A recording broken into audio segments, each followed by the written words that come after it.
Je vais vous parler d'une femme qui m'a profondément émue à un moment donné. J'étais enfant et je regardais un film, et ce film, d'un certain moment, a rayonné d'une présence solaire, et j'emploie volontairement ce terme. Je vois Michel Brice qui hoche la tête, parce que toute personne qui a vu Madame Montfort une fois dans sa vie sait combien elle avait cette présence absolument unique. Cette femme, c'est Simone Favre-Bertin, qui était en fait la fille d'un graveur. Chez Sylvia Montfort, on se rend compte que tout au long de son existence, tout va être guidé par un seul mot, amour. Et quand je dis amour, c'est avec un grand A. Elle va toujours décider des choses de sa vie par amour. Voici une photo qui a été prise à Ono en 1944, au printemps 1944, lorsqu'ils sont arrivés à Ono. Ce monsieur, c'est évidemment Maurice Clavel, le Normalien. Lorsqu'elle l'a rencontré, elle a découvert ce qu'était l'amour, la passion. Elle a tout suivi. Elle a dit « Il était beau, nous étions jeunes, je l'ai suivi ». Et c'était un petit peu son credo. Elle va partir avec lui. Tout d'abord, ils vont rentrer dans la Résistance à Paris. Lui en idéaliste, elle un petit peu plus raisonnée alors qu'elle était plus jeune. Elle va être son courrier dans Paris.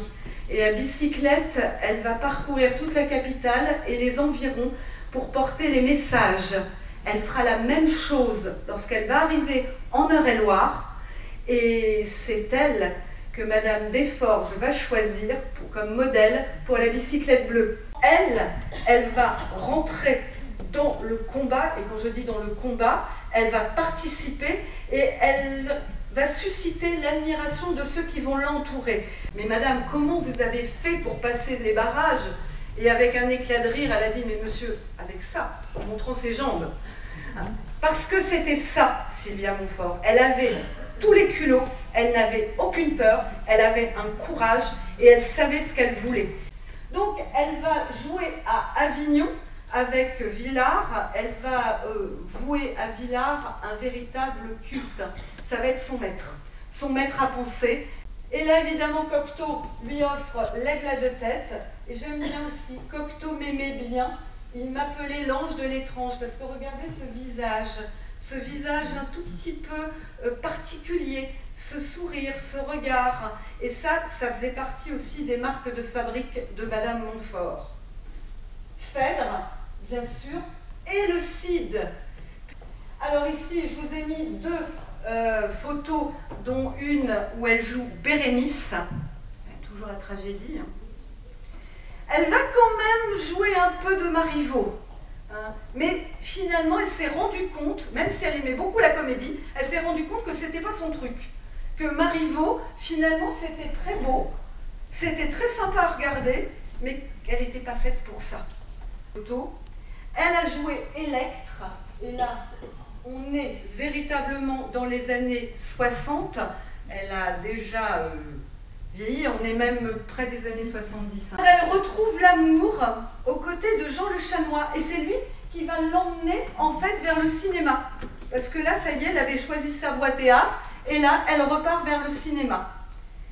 Elle avait rencontré Agnès Varda, et avec Agnès Varda, donc elle va faire La Pointe Courte, vous reconnaissez? Noiret, hein, évidemment. Rephoto des Misérables, bien sûr.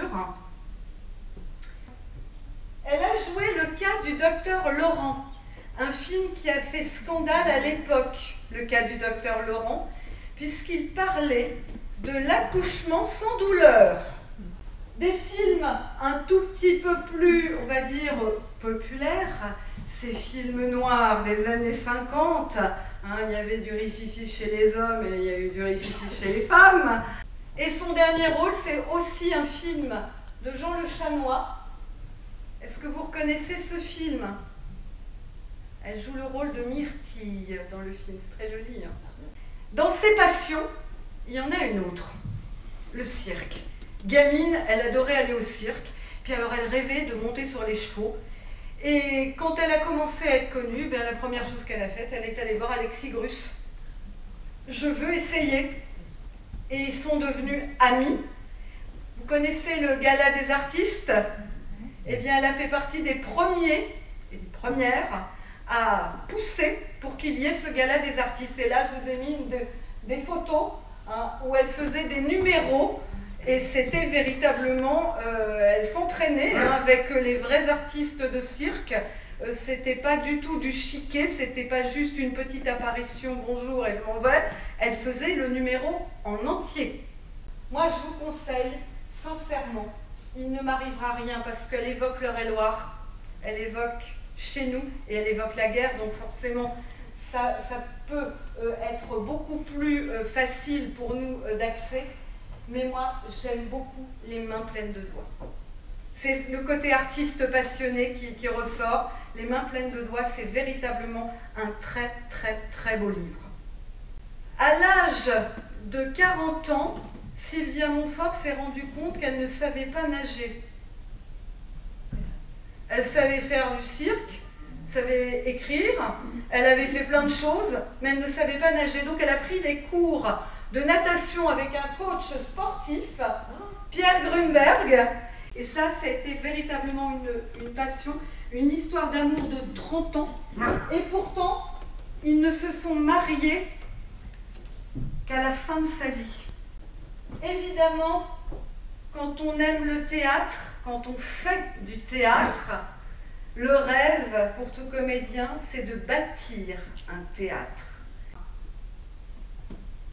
Et bien entendu, il faut un point final dans une vie. Elle n'aura pas vu son théâtre. Elle est tombée malade au moment en fait, où les travaux ont commencé, cancer du poumon. Elle est décédée assez rapidement parce qu'elle n'a pas voulu en fait toutes les chimios et autres traitements très lourds. Elle ne voulait pas souffrir trop longtemps. Elle préférait partir plus vite. Et donc, comme elle n'a pas choisi l'option, eh bien, elle n'a pas vu la fin des travaux de son théâtre. Malgré tout, avec Pierre, puisque Pierre l'a accompagnée jusqu'aux derniers instants, Pierre allait voir le chantier et venait lui rapporter quand elle était à l'hôpital. Il y avait un échange entre les deux et comme ça, bon, elle a eu connaissance en fait de tout ce qui se faisait au niveau de son théâtre, qui continue de vivre, qui est un théâtre ouvert en fait à toutes les troupes et au nouveau théâtre. Et donc on souhaite longue vie à tous ces comédiens qui continuent de faire vivre Madame Montfort à travers leurs œuvres. Il y a un livre que je recommande, c'est le magnifique livre de Françoise Plaza qui raconte l'histoire de Sylvia Montfort, et c'était une amie à elle. Donc on sent vraiment l'engouement. Et comme j'ai dit, simplement, aimez et vous avancerez. C'est comme elle, en fait. On aime, on passe. Voilà. Bonne soirée.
En 1942, se référant à l'un des objectifs qu'elle avait fixés pour orienter l'action de notre ONG, autrement dit l'établissement de liens d'amitié et de coopération entre les femmes du monde entier, Léna Madestine Phillips, fondatrice et présidente de la Fédération internationale, avait la conviction profonde que la participation plus active des femmes aux décisions serait un gage de paix. En conséquence, elle voulut symboliser sa pensée en instituant aux jours les plus sombres de la Deuxième Guerre mondiale la cérémonie des Lumières. De fait, l'ENA a voulu marquer son inquiétude et son espoir en allumant une bougie pour chacune des fédérations européennes engagées dans le conflit et dont elle était sans nouvelles. Elles étaient éteintes, l'une après l'autre, les bougies identifiant les pays en guerre. Seules restaient allumées les bougies des pays libres.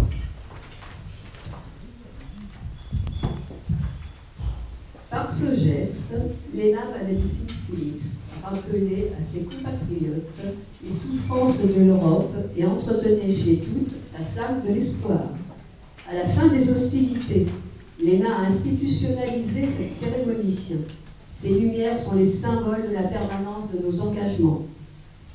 Sa célébration, qui fut initiée il y a plus de 70 ans, prend une plus grande importance alors que les moyens de communication dont nous disposons aujourd'hui nous permettent d'être informés chaque jour des événements et de mesurer ainsi l'évolution favorable de la situation des femmes au niveau international, mais également de prendre conscience d'une manière plus effective de la condition qui est encore la leur dans certaines régions du monde.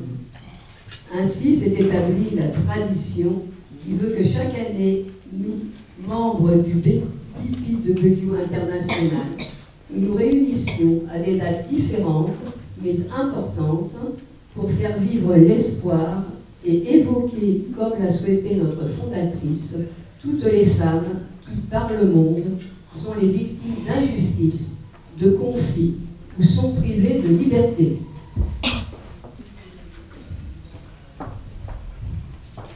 Les bougies symbolisent les ambitions et les entreprises de femmes dans chaque pays du monde. Joignant nos compétences à notre force, nous réaffirmons notre volonté de réaliser les objectifs suivants.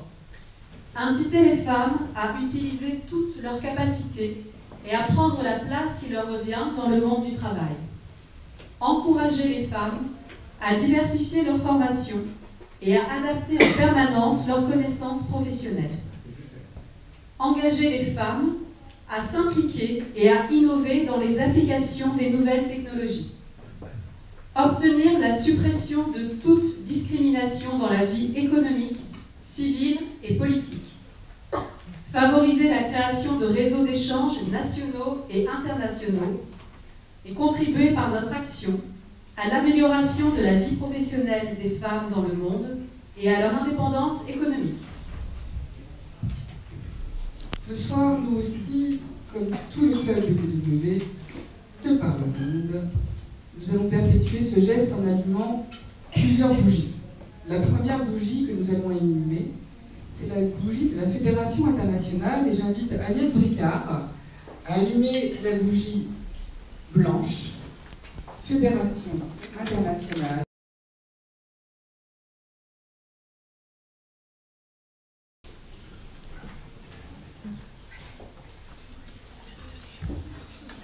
Je demande à Valérie de venir allumer la bougie rouge correspondant à l'un des pays fondateurs, l'Autriche.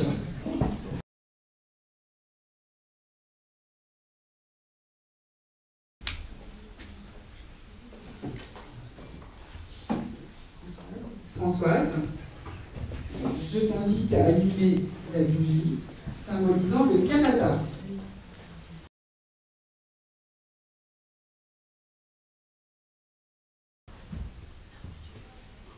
Annick,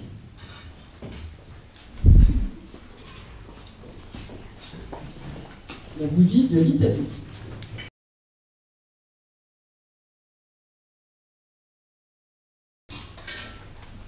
Karen, la bougie du Royaume-Uni, donc une bougie rouge. Et les États-Unis d'Amérique, Brigitte, je t'invite à allumer la bougie rouge. Donc nous venons de symboliser tous les 6 pays fondateurs de notre ONG. D'habitude, ceux qui ont l'habitude, enfin, ceux qui sont déjà venus plusieurs fois, en fait, on a mis toutes les bougies ici. Et ce soir, comme c'est l'anniversaire, j'ai pensé que d'allumer toutes ces bougies sur les tables était un moment absolument exceptionnel et qu'il fallait en profiter, que tout le monde partage ce moment. Donc on va allumer maintenant une bougie correspondant au continent. Marie-André, peux-tu allumer la bougie de l'Afrique?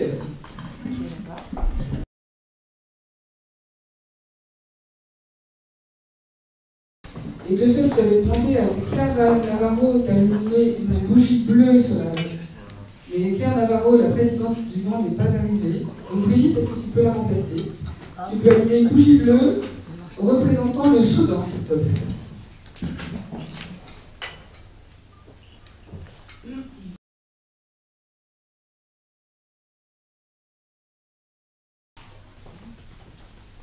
L'Amérique, s'il te plaît. Monique, Laurence, la bougie blanche pour l'Asie.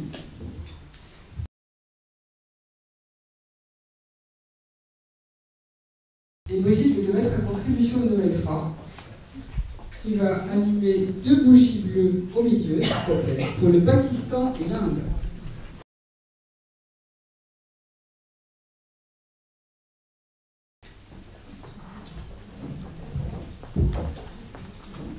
Marie-France, un petit tour en Europe.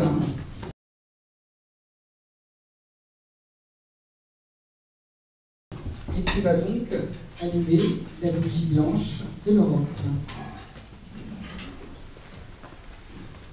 Véronique, l'Océanie.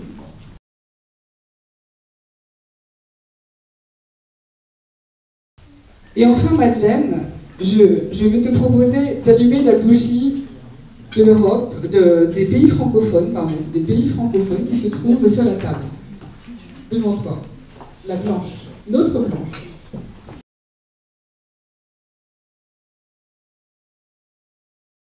Aujourd'hui, vous avez un petit livret devant vous, et dans ce livret, vous aurez beaucoup d'informations sur notre association, notre ONG, et la liste des clubs et des fédérations dans le monde, vous prouvant qu'en effet, DPW est présente dans plus de 90 pays. Alors, je vais faire quelque chose maintenant que j'ai déjà fait il y a 2 ans. Je veux dire qu'on se souvient que c'était donc en 1942 que cette cérémonie a été institutionnalisée, on va dire. Et nos pensées vont aller vers nos sœurs DPW qui subissent non pas des guerres, parce que guerre, qui dit guerre, je l'ai appris dernièrement, dit une notion juridique qui n'est toujours pas éventuelle pour certains, mais un conflit. Et je demande à Sarah d'éteindre la bougie du Pakistan. Nous avons des sœurs aujourd'hui au Pakistan qui subissent un conflit. À Camille, est-ce que Camille peut se déplacer pour éteindre la bougie de l'Inde?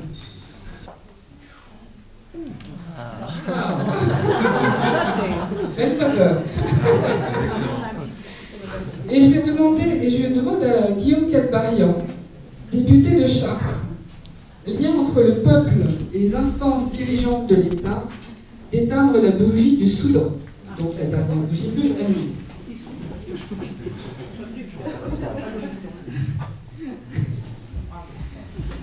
Donc, vous comprenez qu'aujourd'hui, j'ai cité ces 3 pays, il a été très difficile de trouver des pays en guerre. Ça me paraît complètement absurde, mais c'est la vérité. J'ai demandé à la directrice de cabinet de la préfète, et elle m'a dit on ne trouve pas.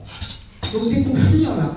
Et j'ai cité ces 3 pays où des BPW subissent cet état. Donc c'est vrai que c'est triste, c'est pas nouveau. Mais comme vous le savez, notre cérémonie se termine toujours par de l'espoir. Et donc, je vais demander à Élodie, là-bas tout au fond, d'allumer la bougie verte de l'avenir.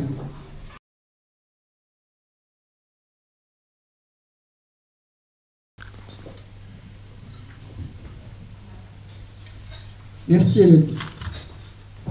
Donc voilà, beaucoup d'émotions. Vous le savez, c'est une cérémonie qui me donne beaucoup d'émotions. Et c'est fini la cérémonie. Maintenant, on va passer aux choses très agréables. Je crois déjà que vous avez été servis. Donc, je vous propose de trinquer à la santé de toutes et de tous, et puis à l'égalité professionnelle, en tout cas en ce qui nous concerne, et que tous y contribuent. Je vous souhaite une très belle soirée.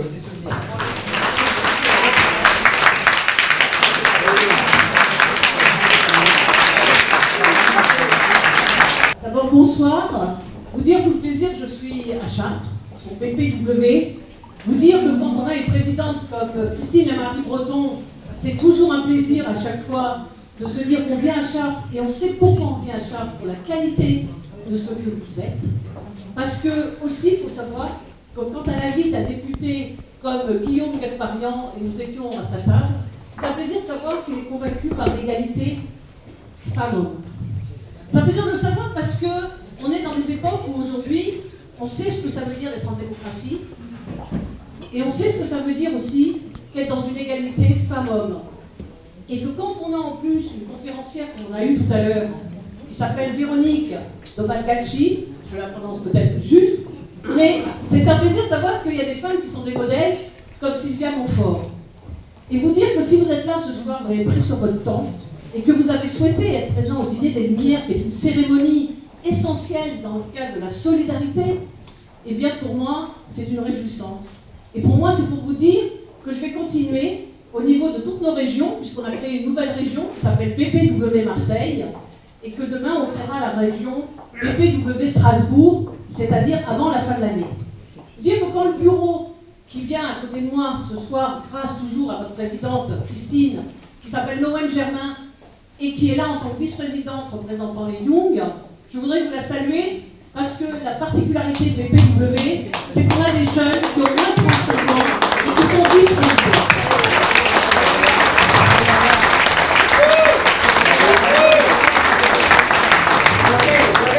On est le seul réseau, pour que vous sachiez, qui porte une attention pour la jeunesse. Et cette jeunesse, quand ce sont des jeunes femmes, c'est encore plus important. Parce que s'investir dans les réseaux féminins pour qu'il y ait cette égalité salariale, mais qu'il y ait aussi cette égalité dans les conseils d'administration, pour que justement on soit aussi leader, pour que justement on démontre que ce qu'on sait faire, eh bien on est capable d'assurer cette modernisation de la France. C'est ça aussi la position des femmes, c'est que justement, on a des codes, qu'on ne cherche pas nécessairement à copier les codes masculins, qu'on cherche aussi à démontrer qu'on peut apporter 1 + 1 = 3. On l'a démontré depuis le début de l'humanité, qu'un homme et une femme, ça fait un bébé, ça fait un 3. Et bien on va le démontrer aussi au niveau de l'économie, au niveau de la performance, au niveau de la création de valeur, que finalement nos codes à nous, ils sont aussi importants, surtout quand on est dans un développement durable, quand on est dans l'économie des ressources. Il faut qu'on se dise qu'on a un œil différent. Et c'est ça qu'ils apprécient quand on a des ambassadeurs comme les hommes qui sont là. Je vous remercie, messieurs, ce soir, d'être présents, parce que vous savez aussi que justement,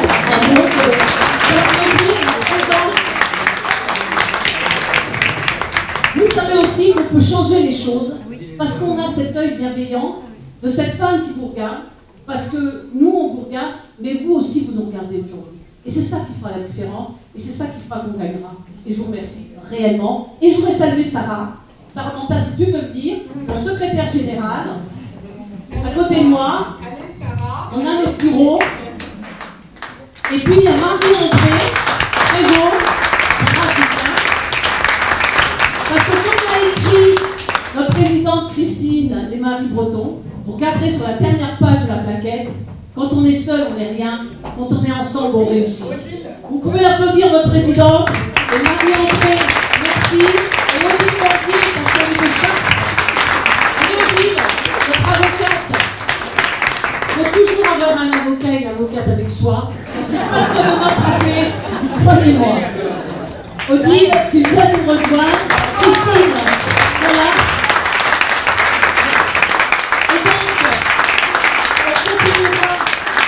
On continuera puisqu'on va faire une grande manifestation à la fin de l'année sur les retraites. Si l'écart salarial est plus de 22,8, même si on nous dit que c'est 9%, on sait qu'il y a des vrais écarts entre 22,8 et 9. Les écarts, je vais vous dire, ils viennent du temps partiel. On ne peut pas réduire le temps partiel en temps complet quand on est obligé de subir le temps partiel. Et donc, il y a des grands organismes aujourd'hui certificateurs qui disent que c'est pas possible de ramener le temps partiel en temps complet pour faire que l'écart justement de 22,8 se réduise à 16. Et c'est pas possible non plus quand au niveau des heures supplémentaires, on regarde que les femmes ne peuvent pas lever la main pour faire des heures supplémentaires, elles pourront le faire, par contre avec le télétravail. Parce que ça, c'est possible de le faire chez soi, les heures supplémentaires. Et quand on ramène les heures supplémentaires, également pour réduire l'écart, c'est vrai qu'on redescend très rapidement à 11%. Et la différence entre les 9 et les 11, c'est les compléments de rémunération qui s'appellent souvent des voitures de fonction, que les femmes hésitent souvent à négocier.